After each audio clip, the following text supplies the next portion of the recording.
이제 지난 시간부터 예수님과 동행하는 삶을 이제 이 단원을 시작하는데요. 지난 시간에는 예수님이 어디에 계십니까? 라고 우리가 함께 질문하며 말씀을 보았습니다. 여러분은 예수님을 어디에서 찾고 계세요? 예수님을 어디에서 찾고 계십니까? 예. 우리는 예수님을 찾는데 그 예수님이 어디에 계신지를 알면 찾는 것도 명확해지겠죠. 하늘에 계신 하나님, 하늘에 계신 예수님, 하나님 보좌 우편에 계시는 예수님, 계속 우리가 이야기하죠. 그리고 그 예수님은 어디에도 계셔요? 내 안에 성전 삼고 내 안에도 계신다. 그런데 우리는 계속 찾아요. 어디 계시는데? 내 안에 계시는데.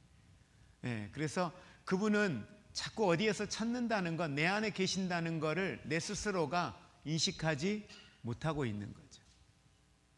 그러니까 우리의 신앙의 원리는 이렇게 무척 어렵게 생각할 때가 있거든요. 그런데 단순하게 한번 생각해 보면 그분은 내 안에 계셔요. 그러니까 내 안에서 나와 함께하고 계시거든요. 그러니까 아까 우리 김명현 집사님 찬양 인도하면서도 기도의 제목 두 가지를 이야기하면서 정말 하나님이 기뻐하시는 삶을 사는 게 뭘까? 이걸 계속 기도하잖아요. 그분이 멀리 계시는 게 아니라 내 삶의 현장에서 길거리에 다니면서 예수 믿으세요라고 전도하는 것도 복음을 전하는 전도자의 삶이겠지만 그리스도인의 삶을 산다는 건 그분이 기뻐하는 게 무엇인가를 생각하고 그걸 찾아가는 거죠. 어디에서? 삶의 현장에서요. 삶의 현장에서 찾아가는 거예요. 특별한 어떤 헌신을 하고 특별한 어떤 봉사를 하는 게 아니라 내가 속한 가정 안에서, 내가 속한 삶의 현장에서, 관계 속에서, 목장 안에서, 직장 속에서 내가 그리스도인이라는 거예요. 그러니까 사람들은 나를 보면서 그분이 궁금해야 하는 거죠. 왜? 내 삶이 믿지 아니하는 그 누군가는 다른 그 삶의 모습들이 내 안에 있으니까 내 삶이 사람들이 궁금해서 어떻게 저 사람은 저렇게 생각하지? 저렇게 말하지? 저렇게 행동하지? 이런 것들이 궁금한 거예요. 그분이 내 안에 계신다라고 하는 건 그분이 내 안에 계시는 삶을 사는 거죠. 자, 그리고 이제 오늘 우리가 볼 것은 연장선에서 성령님께서는 우리 안에 계셔요. 성령님도 우리 안에 계십니다. 믿으세요? 네. 성령님이 내 안에 계신다는 그럼 증거를 보여줘 보세요. 성령님이 내 안에 계신다는 증거 어떻게 여러분 보여주시겠어요?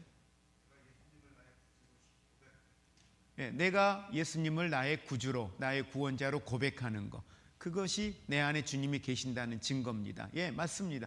그것도 그분이 내 안에 계신다는 증거죠. 많은 사람들이 가끔 그런 이야기들을 해요. 기도가 안 돼. 말씀을 읽어도 말씀이 안 읽혀져. 요즘에는 성령님이 내 안에 계시지 않나 봐. 이런 이야기들을 할 때가 있습니다. 근데 그러는 이유들을 보면 내 마음이 메말라 있을 때, 아니면 내가 어떤 죄 가운데 있는데 그곳에서 나오지를 못하고 있을 때, 당연히 성령과 내 안에 있는 죄는 어때요? 충돌될 수밖에 없죠. 이제 그 안에 충돌되면서 내 안에 내 영성은 어때요? 죽어가 있는 모습들을 많이 볼 때가 있습니다.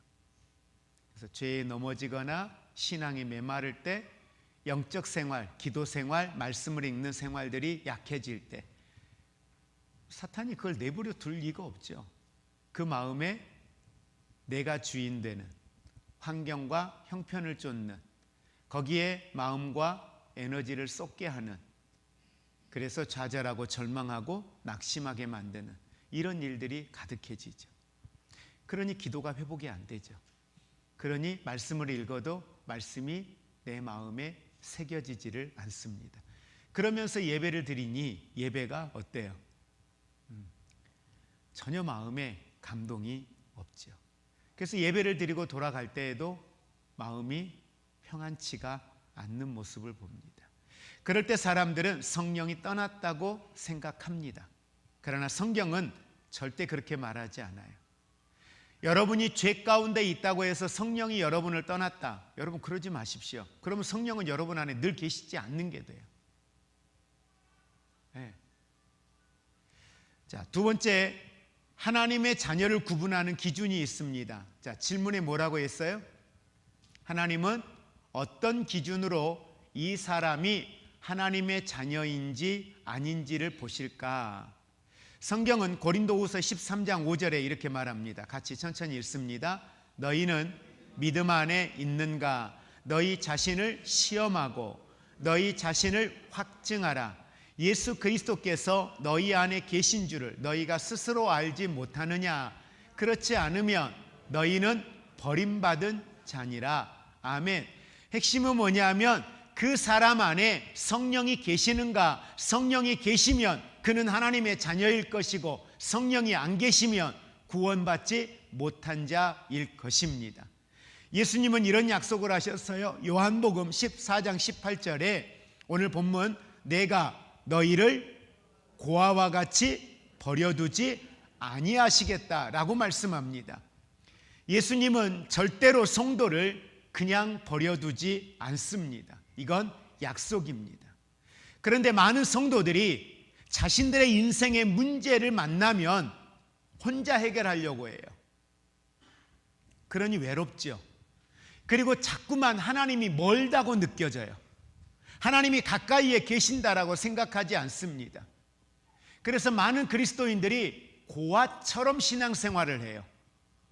부모 없는 자처럼 신앙생활해요. 아버지가 없는 자처럼 신앙생활해요. 그분은 나의 아버지라고 스스로 말씀하시고 나를 양자 삼으셨다고 말씀하시는데 나는 그분이 나의 아버지라고 말하면서 아버지 없는 고아처럼 살고 있다는 거예요. 여러분은 어떠세요? 아버지가 계신다라고 하는 이 사실, 그걸 여러분 늘 인식하세요?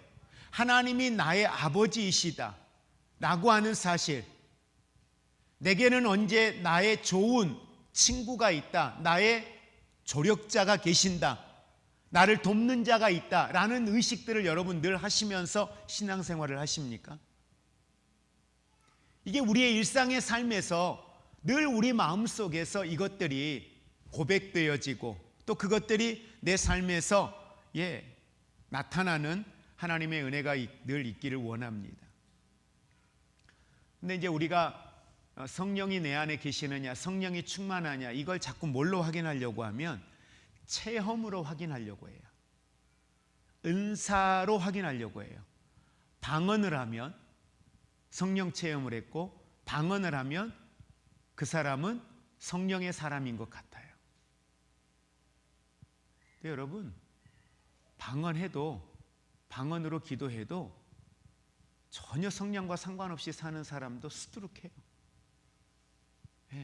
그러나 방언은 사모하셔야 돼요. 방언은 필요해요. 여러분의 영적 신앙생활의 방언 기도는 매우 중요한 요소인 건 분명히 맞습니다. 그러나 그것으로 성령을 받았느냐 안 받았느냐를 구분하는 건 절대 아니에요. 성령 받아도 방언하지 않은 분들 계셔요. 그걸 가지고 평가할 일이 아니라는 것 또한 여러분들이 꼭 기억을 하셔야 됩니다. 방언은 그래서 개인의 신앙생활에 유익한 거예요. 개인 신앙에 유익한 겁니다. 그런데 많은 사람들이 자꾸만 체험을 통해서 성령이 내 안에 계시느냐 아니냐를 확인하려고 하는 경우들이 너무 많습니다. 예를 들면 평안, 감동, 눈물, 기쁨. 여러분, 이것들이 내 안에 성령의 역사로 인하여서 나타나는 어떤 하나님의 은혜인 건 분명히 맞아요. 은사 체험을 했지만 체험은 순간적일 수 있습니다. 그러나 우리가 늘 기억해야 될 중요한 사실, 성령이 내 안에 계시느냐 계시지 않느냐에 대한 것들은 말씀으로 늘 확인되어져야 돼요. 말씀이에요. 체험은 변합니다. 오늘 은사가 내 안에 충만했다가 내일은 그 은사가 소멸될 수도 있어요. 이게 은사예요. 성령의 체험들이 그런 것들이에요. 필요할 때 사역을 위해 하나님의 나라를 확장하는 일들을 위하여 안수하여 기도했더니 병자가 치료되어지는 역사, 귀신이 떠나가는 역사들, 이러한 역사들이 나타나는 이런 체험적 신앙, 이것만을 가지고 성령의 역사라고 자꾸 이야기하면 안 된다는 겁니다. 왜? 그건 늘 변하니까요.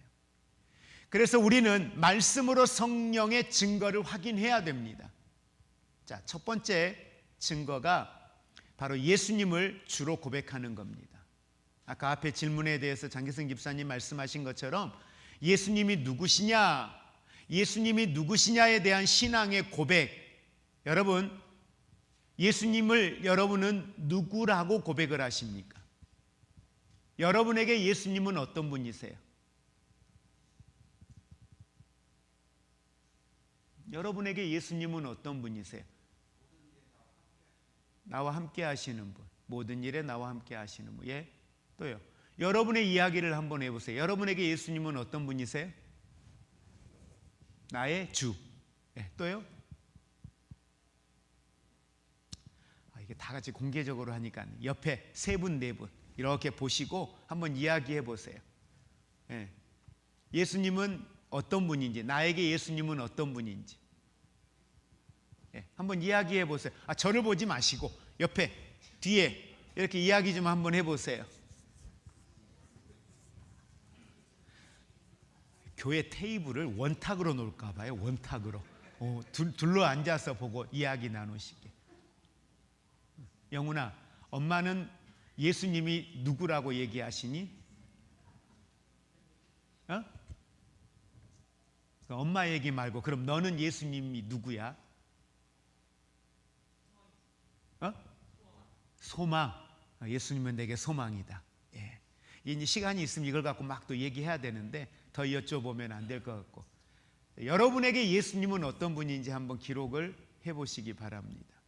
진짜 내가 만난, 그리고 지금 내 삶에서 누구를 만나도 내가 고백할 수 있는 예수, 그 신앙의 고백이 우리에게 있기를 원합니다. 자, 고린도전서 12장 3절에 이렇게 말씀해요. 성령으로 아니하고는 누구든지 예수를 주시라 할 수 없다라고 이야기해요. 성령으로 하지 아니하고는 예수님을 주라 말할 수 없다는 거예요. 여러분은 예수님이 여러분의 주 되심을 믿으십니까? 여러분에게 예수님이 여러분의 주 되심에 대하여 여러분은 고백하십니까? 네. 안 믿는 사람에게 예수님이 나의 주인이십니다, 나의 주권자이십니다 이야기해보라고 하면 못해요. 구원받지 않는 사람은 이걸 고백할 수 없습니다. 왜요? 그 고백 자체가 뭐예요? 이미 성령의 역사이기 때문입니다. 그래서 예수님을 구주로 믿는다, 어디서든지 여러분 그것들을 고백할 수 있는 것, 이것은 성령이 내 안에 계신다는 증거가 됩니다. 근데 이제 이렇게 이야기하면, 근데 목사님, 나는 내가 아무리 생각을 해도 예수님을 믿는다고 말하기에는 참 부족한 게 많아요. 그런데 내가 내 입으로 예수님이 나의 주인이십니다, 나의 구원자이십니다 라고 말은 하고 있는데, 진짜 그게 성령이 내 안에 계신다는 증거라면 그 말이 이해가 안 돼요. 나는 잘 안 믿어지거든요 라고 이야기하는 경우들이 있어요. 근데 여러분, 이미 여러분이 그렇게 말을 할 수 있다는 그 자체는 이미 성령이 내 안에 계신다는 증거예요. 근데 자꾸 우리는 우리들 스스로가 삶으로 뭔가 보여야만 주님이 내 안에, 성령이 내 안에 계신다는 확인을 할 수 있는 것 같아요. 아니요, 그건 그 후의 문제입니다. 먼저는 뭐예요? 삶은 뒤의 문제예요. 먼저는 지금 내 안에 그분이 나의 구원자이심을 믿느냐 안 믿느냐, 그게 먼저예요.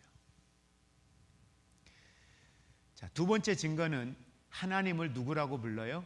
아버지라고 불러요. 기도할 때 여러분은 하나님을 뭐라고 부르세요? 아버지라는 이게 자연스럽게 여러분 나오세요?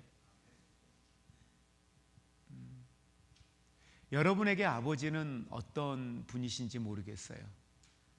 여러분에게 아버지는 그렇게 다정다감한 분이신지는 모르겠어요.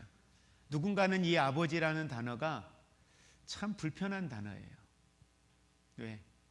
아버지에 대한 기억이 없거나 아버지에 대해 상처가 있으면 아버지라는 이 단어를 내 입에 말하는 게 참 어려워요. 그래서 하나님, 여호와 하나님, 나의 하나님, 이건 하는데 아버지라는 말이 안 나올 때도 많아요. 로마서 8장 15절과 16절 같이 우리 한번 읽습니다. 너희는 다시 무서워하는 종의 영을 받지 아니하고 양자의 영을 받았으므로 우리가 아빠 아버지라고 부르짖느니라. 성령이 친히 우리의 영과 더불어 우리가 하나님의 자녀인 것을 증언하시나니. 우리가 누구라는 거예요? 자녀라는 거예요. 이걸 자꾸 성령은 증언하셔요. 넌 하나님의 자녀야. 넌 하나님의 자녀야. 이걸 우리에게 이야기하셔요. 넌 하나님의 양자야. 하나님의 자녀야. 하나님의 양자. 이걸 왜 자꾸 이야기할까요? 너 자신의 정체성을 잃지 말라는 거예요. 너 자신의 정체성은 하나님의 자녀라는 거예요.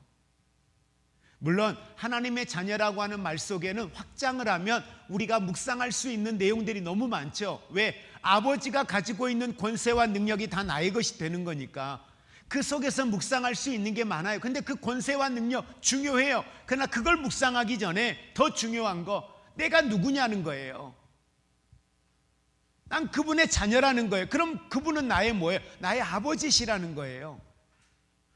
오늘 오전에도 말씀을 드리고 계속 몇 주간에 우리가 이야기를 나누고 있는 건 뭐냐 하면 하나님과 나, 그분과 나 관계예요. 근데 우리는 말은 하는데 관계가 없어요. 관계에 대하여 인정하지 않아요. 내 삶의 현장에서 그분이 아버지 되심을, 그분이 나의 주 되심을, 이건 관계거든요. 그냥 입술로만 말하는 게 아니라 주님은 그래서 그 관계 속에 우리에게 이야기하잖아요. 너의 마음에 나보다 더 큰 거 두지 마. 너의 마음에 나보다 더 소중한 거 두지 마. 주님 매우 강하게 얘기하셔요. 그럼 관계 속에서 그걸 증명해내는 건 또 우리의 삶의 모습들이죠. 성령은 그럴 수 있는 능력을 주시는 거고요.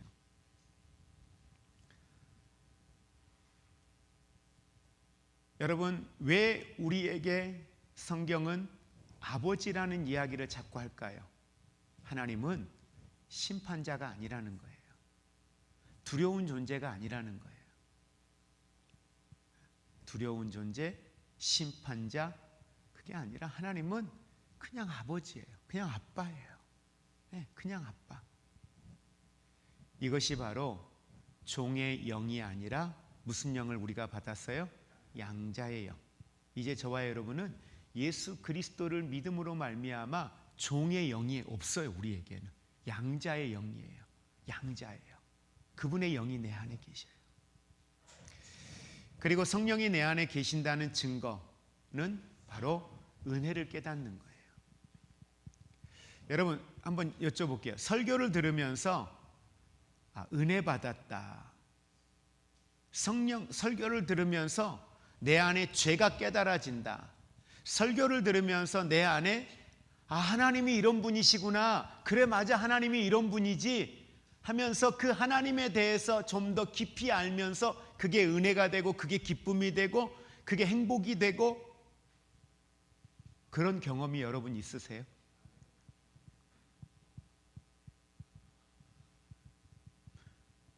이게 있어야 돼요.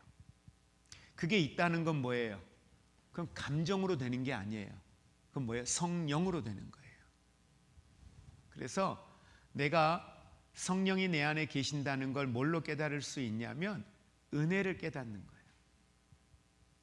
죄에 대하여 보여지고 죄를 깨닫고 회개할 영이 내게 임하는 거예요. 그게 성령이 내 안에 계신다는 증거예요. 그래서 고린도전서 2장 12절은 이렇게 말씀해요. 하나님께로부터 온 영을 받았으니. 자, 자, 우리 2장 12절 같이 한번 천천히 읽을게요. 우리가 세상의 영을 받지 아니하고 오직 하나님으로부터 온 영을 받았으니 이는 우리로 하여금 하나님께서 우리에게 은혜로 주신 것들을 알게 하려 하심이라. 누가요? 하나님이 은혜로 주신 것들을 알게 하려 하심이라. 이걸 하시는 분이 누구예요? 성령이 그 일을 하신다는 거예요.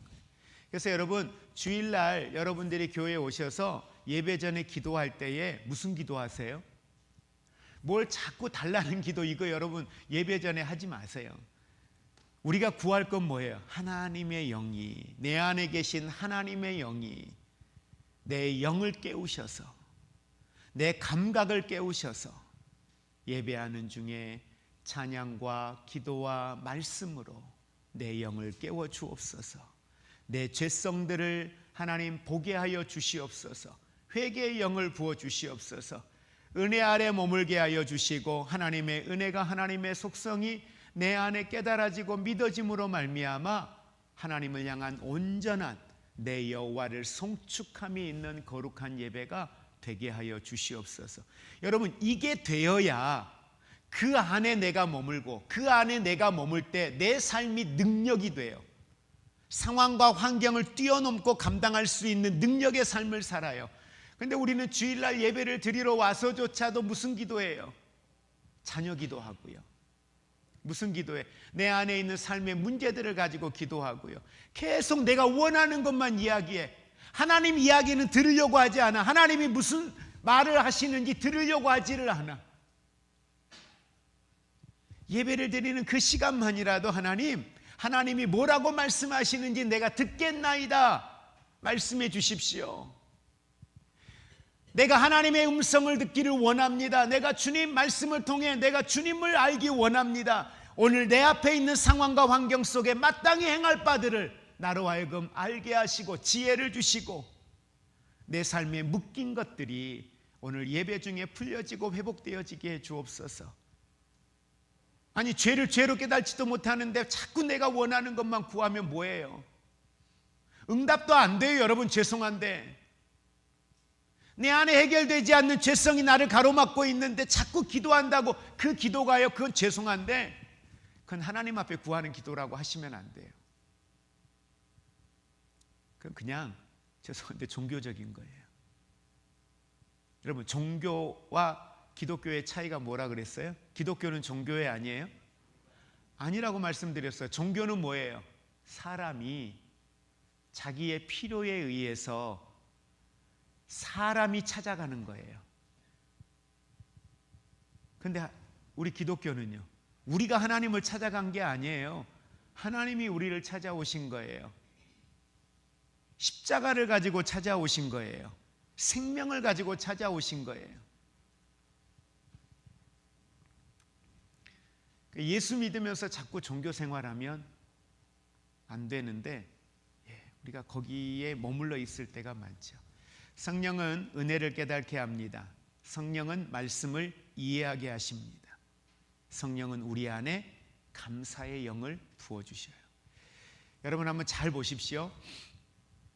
우리 교회 안에도 어르신들 가운데에는 예수 믿으면서 글씨를 아신 분들이 있어요. 그전에는 글씨를 몰랐다가 예수 믿고 성경을 읽어가면서 글씨를 아신 분들도 있어요. 그러면 지혜로 따지면, 이해력으로 따지면 어때요? 성경을 이거 이해하는 게요, 쉽지 않아요. 이 말씀이 믿어지고 깨달아지고 이해되는 거 쉽지 않아요. 그런데 그건 학식을 뛰어넘더라고요. 가방끈하고 전혀 상관없어요. 중학교 나왔냐, 고등학교 나왔냐, 대학 나왔냐, 초등학교 나왔니 못 나왔니, 그게 절대 중요하지 않아요. 우리 교회 안에 어르신들만 봐도 그래요. 전혀 그거 중요하지 않아요.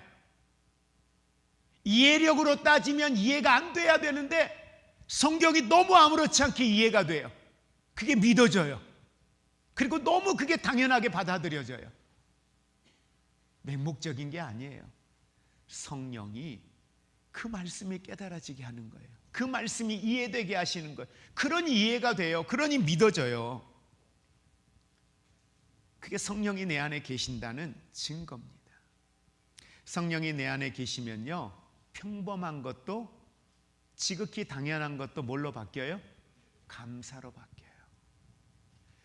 가족도요, 직장도요, 심지어 고난도요, 은혜로 바뀌어요. 이게 성령이 내 안에 계신 것과 계시지 않는 것의 차이예요.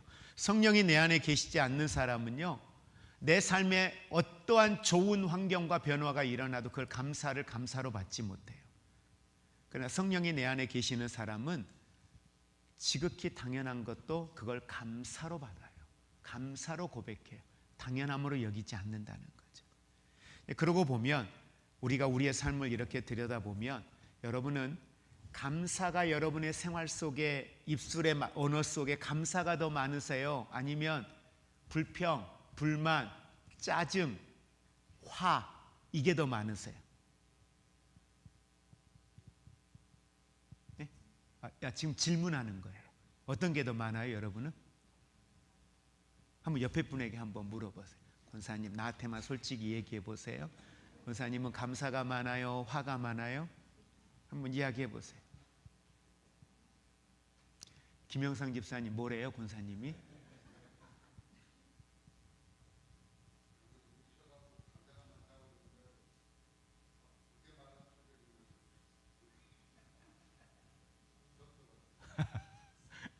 네.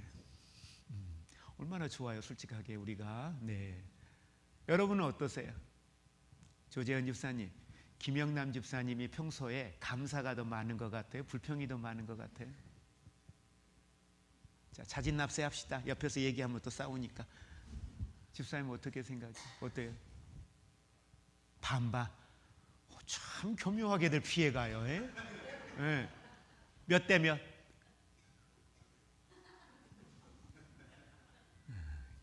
죽어도 41대, 그러니까 49대 51, 이거는 안 해요. 근데 여러분은 어떠세요? 여러분은?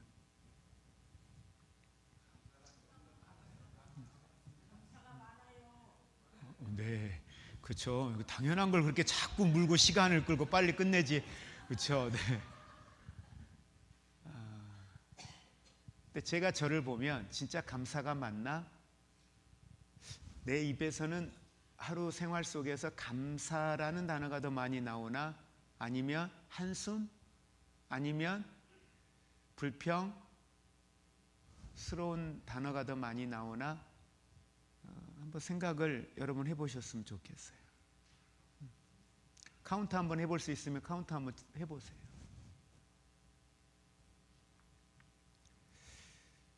성령이 우리 안에 계신 증거, 예수님이 나의 주로 고백되어지는, 하나님을 아버지라고 부르는, 은혜를 깨닫는 마음. 여러분, 이건 떼어지는 게 아니에요. 하나는 되는데요, 목사님 두 가지가 안 되는데요. 아니요. 이거 세 개는 연결되는 거예요. 그 중에 하나만 돼도, 아니 죄송한데 그건 아니에요. 성령이 계시는 건 이 세 가지가 다 되는 거예요. 그런데 여러분, 아까 제가 말씀드리다 말았는데 이건 오해 없이 들으십시오. 하나님을 아버지라고 불러지지 않는 분이 계시요. 그렇다고 그분에게 성령이 없다고 하시면 안 돼요. 왜? 내 아버지를 하나님과 연결시키는 게 너무 힘들 때가 있어요. 누군가는. 왜? 아버지가 너무 힘든 사람인데 아버지 그렇게만 들어도 아버지는, 내가 아는 아버지는 하나님 아버지가 아니거든. 좋은 분이 아니거든. 근데 하나님을 아버지라고 하라니까 힘든 거예요. 그냥 그러니까 하나님, 여호와, 여기에 멈춰 있는 거예요. 근데 저는 그럼에도 그 안에 성령이 아버지에 대한 그 상처와 연약함까지도 치유하시고 회복하셔서, 육신의 아버지는 내게 악한 자였지만 그러나 하나님 아버지는 내게 이런 분이시구나.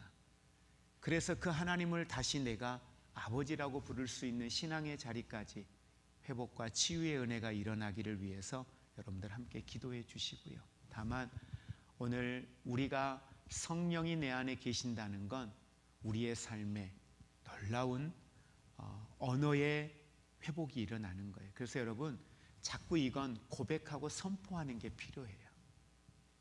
자꾸 여러분 스스로가 인식하기 위해서 선포하세요. 여러분들이 고백하세요. 하나님은 나의 주권자이십니다. 나의 주님이십니다. 하나님은 나의 아버지이십니다.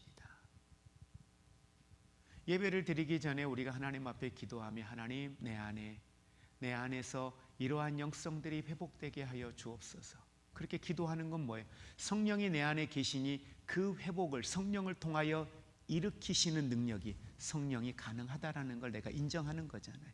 고백하는 거잖아요. 그걸 사모함이라고 이야기하고, 그 사모함을 성령은 받으시고 그 사모함 위에 성령의 역사를 이루어 가시는 줄 믿으시기를 바랍니다. 한 번 더 마지막으로 고백합니다. 예수님은 성령으로 내 안에 계십니다. 이제 예수님이 저와 여러분 안에 계심을 여러분 확신하시고 그 믿음 속에 오늘을 우리가 살아갈 수 있기를 주의 이름으로 축복을 드립니다. 그래서 제자가 되기 위해서 이게 우리에게 중요한 거, 성령이 내 안에 계신다는 걸 믿어야, 확신을 가져야, 그래야 그 다음을 갈 수 있어요. 이걸 믿지 않으면 아무것도 못해요. 아무것도 못해. 자꾸 멀리에서 찾아요.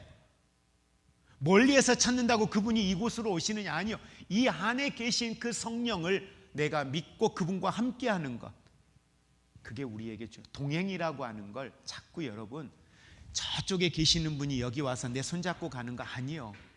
그분은 우리 안에서 나와 동행하고 계심에 대하여 내가 인식하고 고백하고 선포할 때 그게 내 삶에 실제로 나타나는 역사가 된다는 것 기억하시기를 주의 이름으로 축복을 드립니다. 기도하겠습니다.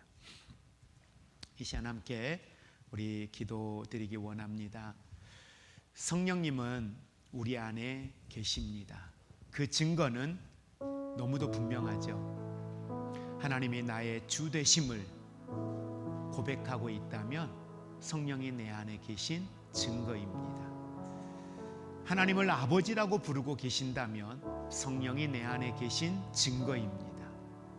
예배를 통하여 은혜를 받고 죄에 대하여 깨닫고 회개할 수 있는 영성이 내 안에 있다면 성령께서 내 안에 계신 증거입니다. 우리는 오늘도 예수님이 성령으로 우리 안에 계심을 나는 믿습니다. 성령의 임재는 느낌이 아니라 말씀으로 확인하셔야 됩니다. 그리고 오늘 우리는 말씀으로 성령의 임재에 대하여 확인했습니다. 성령이 계신 사람에게는 분명히 증거들이 나타나게 되어져 있습니다.